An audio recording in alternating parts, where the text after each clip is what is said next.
which some political analysts make, is to think that their enemies should be our enemies. One of the mistakes which some political analysts make is to think that their enemies should be our enemies.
KOK for short, the lead presenter of Freedom Hub on 87.9. Today, I join many of my colleagues, members, and the generous staff of Freedom Communications Incorporated and our fans to say to you, Madam Kebe Hermosaya, the wife of our CEO, Coleman Samsaya, a happy, prosperous birthday. May God Almighty, who is the finisher of all, grant you your heart desire. Once again, happy birthday.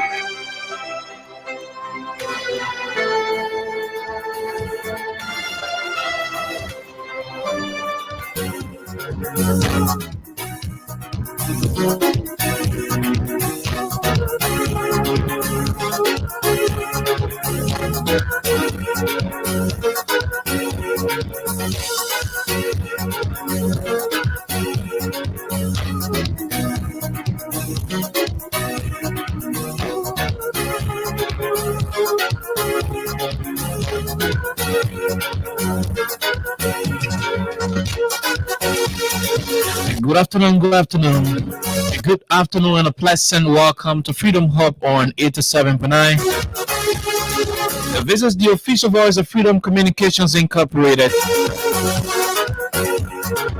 My name is Khan Oliver Kine. Princess Alexa Vanjakoli is equally here today. And of course, we're going to be running till 6 o'clock, bringing you all of the news we have on decks, making the rounds in Liberia.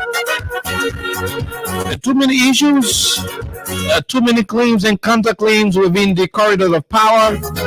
It is becoming a clear,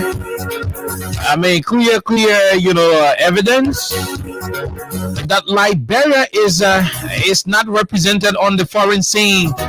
Our foreign diplomatic sector is crumbling. It has crumbled. It is terrible.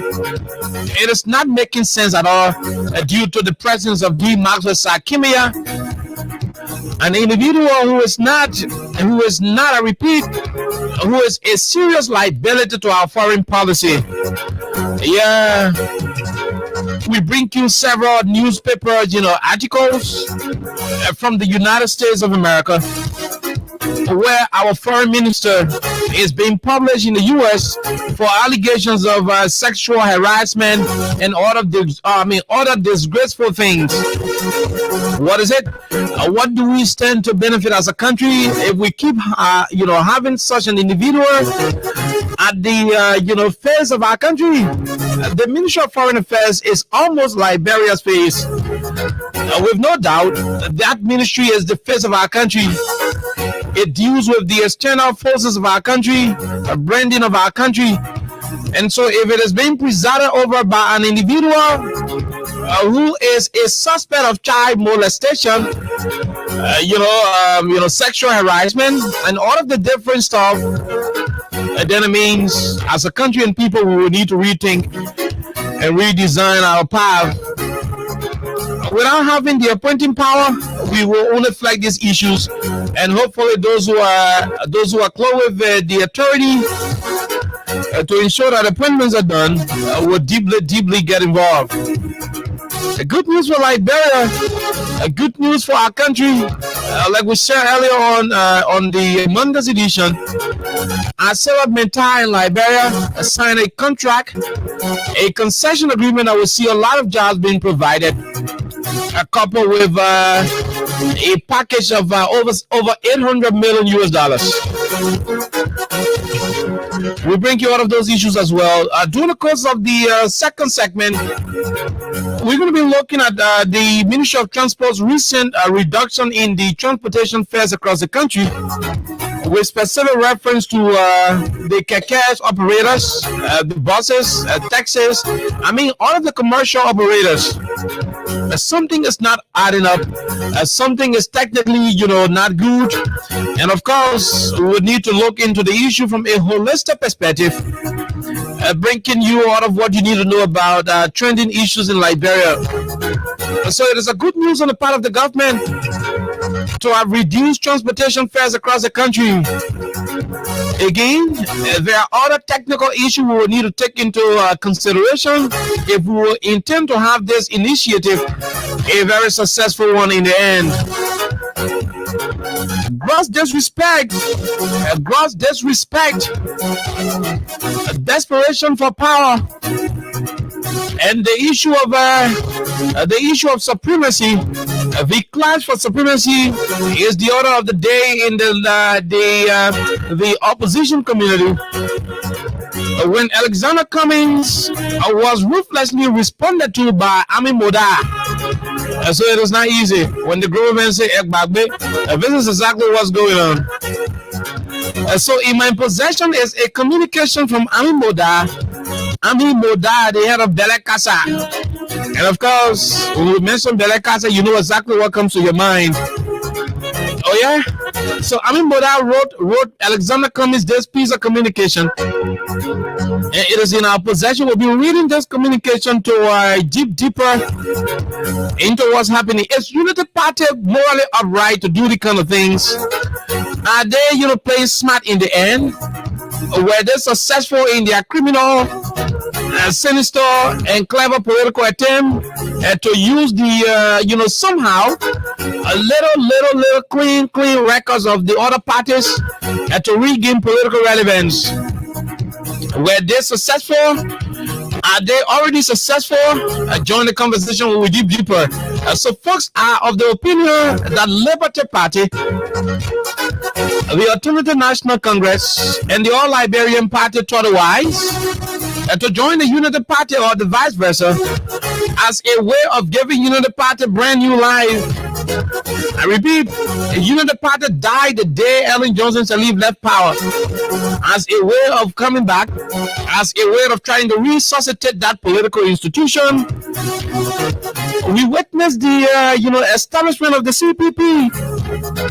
So folks are of the opinion that it was better, it would have been better for the Unity Party to die a natural death other than being given some level of oxygen by the Liberty Party, the Alternative National Congress, and the All Liberian Party. We bring you details of that issue when Eliza and I will deeply into all of those issues making news in Liberia. We take a few bars of our theme song. By the time we return in my possession, like I said, we get started with those trending issues making the news in Liberia. Happy birthday to you, the Honorable Attorney Mistress Kebe Frimosayan. That's the wife of our CEO, Omen Sem Sayan. That's why Alexa and I keep talking. Once you're born in September, there is something unique about you. If you're not born in September, our apologies. We apologize.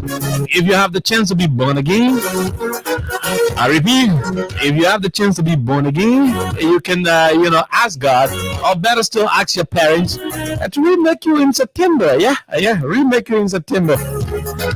September is the best month, and so you have wonderful people, being given birth to in the month of September. Happy birthday, the lawyer herself, a graduate of the Georgetown University, all the way there in the United States. We take a few bars of this team song now. By the time we come back, like I said, we run into serious business for serious people in serious countries and serious communities.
Hello, this is Kai Oliver Kai, QK for short, the lead presenter of Freedom Hub on 87.9. Today, I join many of my colleagues, members, and the generous staff of Freedom Communications Incorporated and our fans to say to you, Madam Kebe Primosayan, the wife of our CEO, Omen Sem Sayan, a happy, prosperous birthday. May God Almighty, who is the finisher of all, grant you your heart desire. Once again, happy birthday.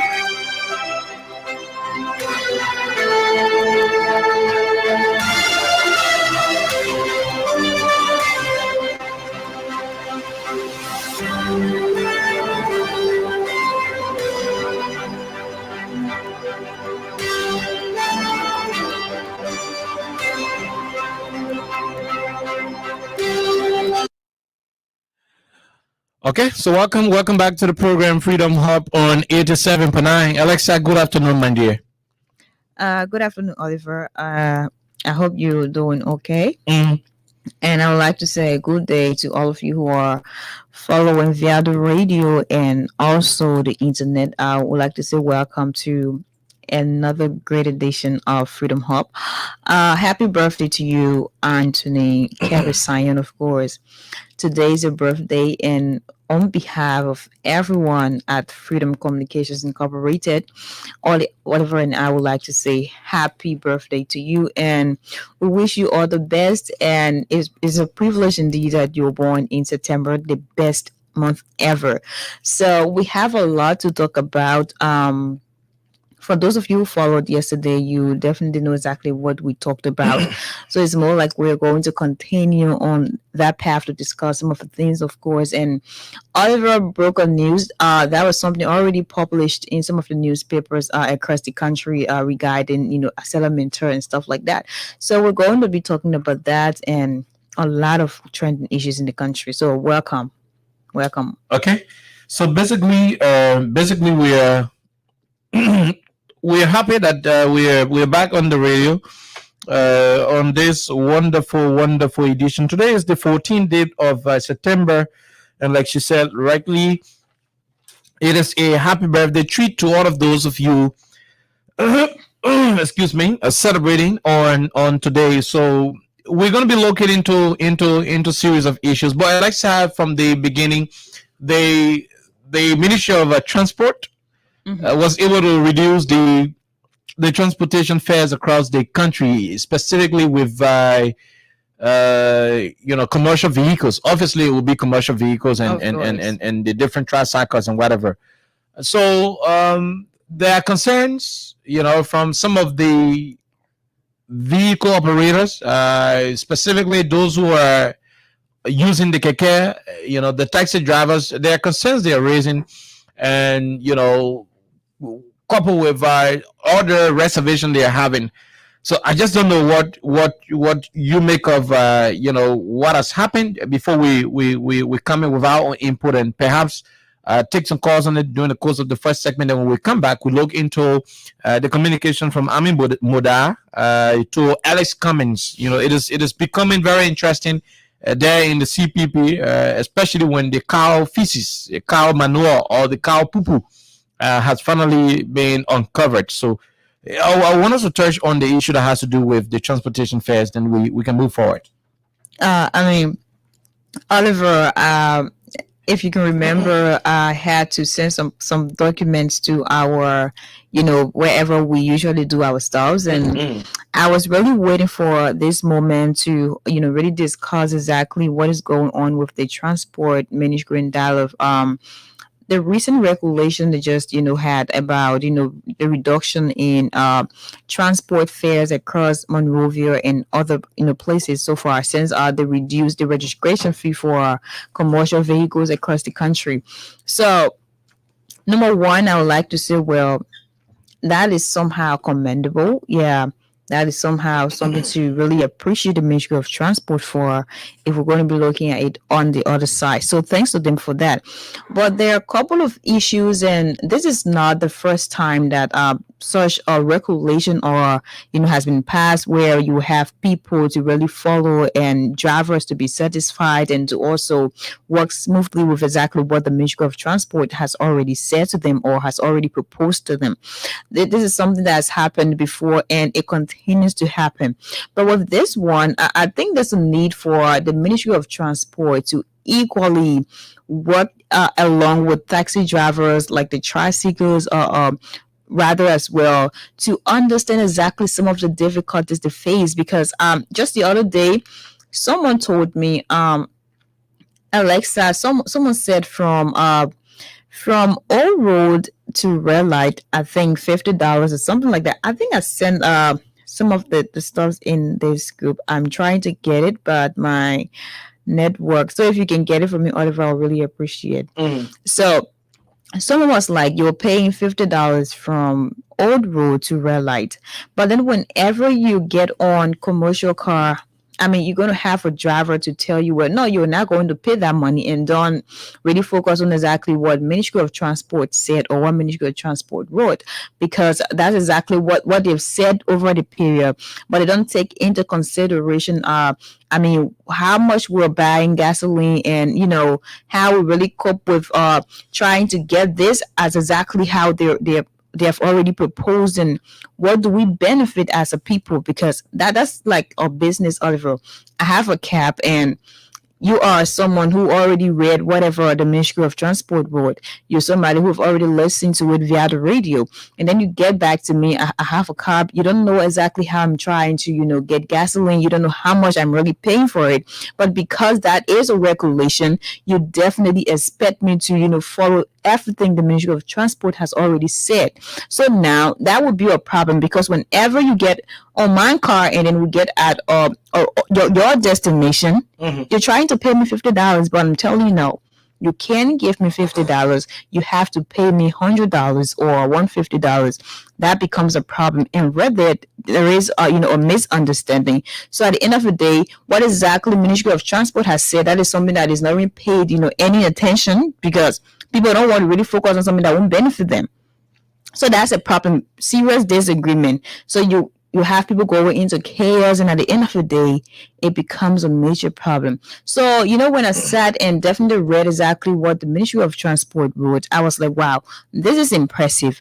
On the other hand, we have to say thanks to them, but they should understand this is not the first time in Liberia for such something to be said or written about. Well, from this place to that place is this, and all drivers or riders should definitely follow what the Ministry of Transport has said. That's one thing. Proposing, a particular regulation, that's another thing.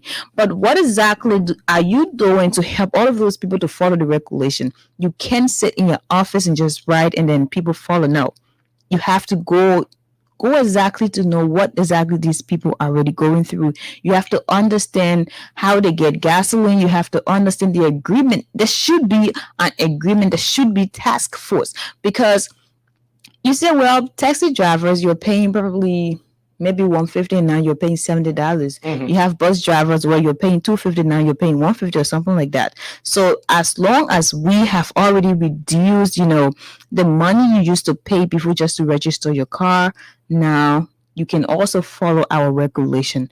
That's another thing, right? Because when you did that, well, we said thanks, and we're equally happy that at a point you have to work on the transportation fare, and people will not have to complain as to how to get from Brush Creek to Rail Light, from Rail Light to Broadview, and all the different locations we have in town. But now you just cannot do that and sit and say, well, we've already done this. So we just sit in our offices and then you go pay $50, pay $100, and it will be done. You need people to go in the field. You need people to explain to people and make everyone understand exactly what is going on and why exactly the Ministry of Transport, had to, come up with different prices from different locations. You also need to understand how people get gasoline for the car, and you got to understand the price difference, Oliver, because right now I cannot buy gasoline for probably $6.50 or $6.30, and then you're telling me, well, Alexa, get someone to pay just $50 in your car. And I have a taxi, right? We still have COVID-19. You're carrying 3 persons in the back, 3 passengers, and then you have one person at the front, right? So you already have 4 persons in your car, and then you're telling someone you're going to pay $50. So just imagine the distance from Old Road to Red Light. You're saying $50. So definitely that person just has to earn $200. And taking into consideration how the person car burns gas and exactly how much exactly that person makes within the time frame before the person will have to get gas. So there should be an agreement, and you have to work along with Ministry of Commerce, Oliver, because you have people buying gas, right? So Ministry of Commerce also have control over exactly how the market works sometimes, even though it is 100% difficult, not just in Liberia, but sometimes we don't have control over whatever that is going on. But they also have to work with the Ministry of Commerce. Like you have Ministry of Transport, you have Ministry of Commerce. You work together and come to a point where everyone understands exactly the agreement you have. So people will be able to understand, especially taxi drivers, they will be able to understand where exactly they are and what they stand to earn and what they stand to benefit. So right there, it won't be a problem. So I would definitely have to follow what the Ministry of Transport has already said to me as a taxi driver. I will have to follow the regulations. I would definitely have to, respect whatever that is already written on the paper. I will have to understand that and respect exactly what is written. At the end of the day, that is an agreement. So that is something you already done and people are following. But then, that what exactly Ministry of Transport wrote, it has been I think 4 days now, because I saw exactly what they wrote. I think it was some part of last week. Yeah. And I was like, wow, this is this. But then we still have people complaining, not just the taxi drivers, but we have passengers who are complaining. So you're going to have this person to tell you, oh, let me talk me for another area and carry me on the other side, pay them more money. That was a problem. So we had to call officers. We had to talk to different people. So that is something we have to avoid, because this is not the first time. It happened before and people paid less at the time, but it didn't take long. People had to go back to exactly what they were paying, because that is not very effective. So you have to be very effective, not just about writing. You have to accept this from a passenger, or a passenger has to pay this to a driver. You need a very solid and practical approach to this. Don't just sit in the office and you get back to people and say, well, this is where we are, and people are not following. Definitely you won't have people following if you don't have an agreement point where I know exactly what I will benefit and the next person knows exactly what that person stands to benefit. So at the end of the day, there should be an agreement, because we don't want a point where everyone doesn't agree, everyone doesn't understand, and after that, whatever you wrote is just useless because people will not follow it. So it would just be like a reference point. Maybe at this point, we had the Ministry of Transport. They proposed something to citizens and people who are definitely affected by it, but people did not really follow exactly what they proposed. We don't want that. Whenever we're talking about change, it is not just for a moment. No, we know it will be 100% difficult as to how people follow all of these regulations and how people get used to it. But you have to be strong enough whenever you're saying you want to make a change in certain area. So Ministry of Transport, this is commendable, but you have to do a lot of work. You need a practical approach. You need an agreement. You need to work along with Ministry of Commerce to make sure taxi drivers definitely get what they deserve, and also passengers. I mean, they don't really get into any misunderstanding, because at the end of the day, you have riot, you have too many chaotic scenes, and that is something we want to avoid. The same way we had this before, and people did not follow it because of how ineffective it was. At this point, you have to be very effective. You equally need task force to enforce this whole regulation. It will be okay, Oliver, so far.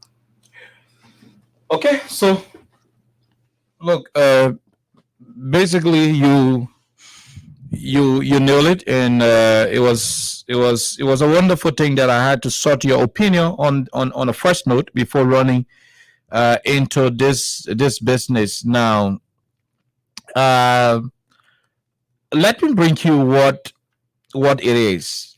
Could we take a break if it is possible, because I want to have you got the currency converter on your phone, or just Google what the rate is. So everybody on the show with us, if you're in Nigeria watching this platform, tell us the rate, the US rate in Nigeria. But you can have the currency, converter right on your phone, Alexa. So we're about to do something very, very, very quickly. We want to know the rate in Nigeria, because we have the prices, for example, for keke in Nigeria. Now, the reason why we're saying it is because we have done our investigation into the keke business, and it has led us to the point I'm about to make, in addition to what Alessa, just said on the radio. So, is it possible? Let's just punch US rate. Nigeria, the exchange rate in Nigeria. Let's go to Google. I'm definitely trying. Also, my network has a problem. Yeah, I mean, it is. I don't want to lose this page. Okay. Let me try to screenshot it. Just hold on. For those of you watching us online, if you're online and you know the rate, let us know. This is an impromptu information that I got, and I thought to have it included, so there was no need to do the research initially. But let me try to see if I can have it. US rate Nigeria, US rate, US exchange rate Nigeria, 2021. Okay, US Nigeria exchange rate 2021. So it is about $1 United States dollars is equivalent to 411.50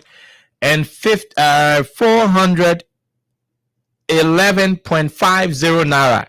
So 411.50 naira is equivalent to $1. So please get your that's the same thing, right, Alexa? Yeah, so please get your calculator, and let's go to the point I'm trying to make right here. Get to your calculator.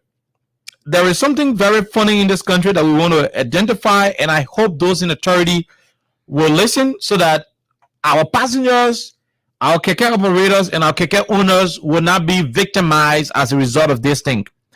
Now, in Nigeria, Alexa, the price for a brand new Baja keke, I repeat, Alexa, let's go to calculator. Thank God I have it here. In Nigeria, the price for a brand new keke, the Baja quality, the Baja tip, fellow Liberians, is 600,000 to 850,000 naira. Fellow Liberians. Oh my God, this person should understand that you are at work. Just use that one. Okay. So 600, the price of Baja Keke. Those of you who in the Keke business, and trust me, Freedom Hub, both of our followers are Keke operators. Oh, yeah. So and the CEO is AB Zeze himself. My good friend. He got over 5 different Keke. Wow. Some are Freedom Hub, KOK, Liberator. And I'm proud of that though. So the price of a Baja Keke in Nigeria is between 600,000 naira to 850,000 naira. So the worst case scenario is 850,000 naira, Alexa. Wow. Right?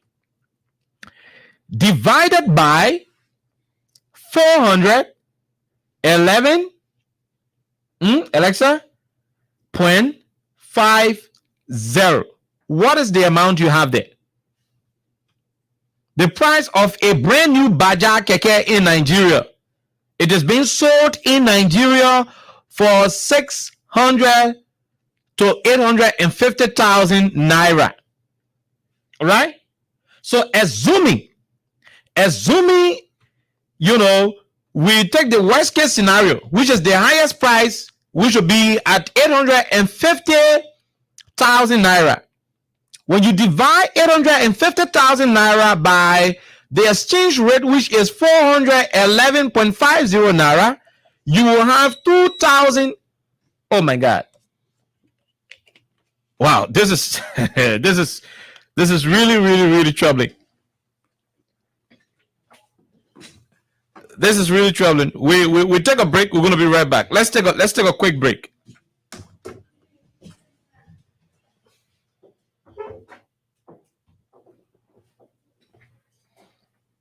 Just hold on. Let's take a quick break. We're going to be right back.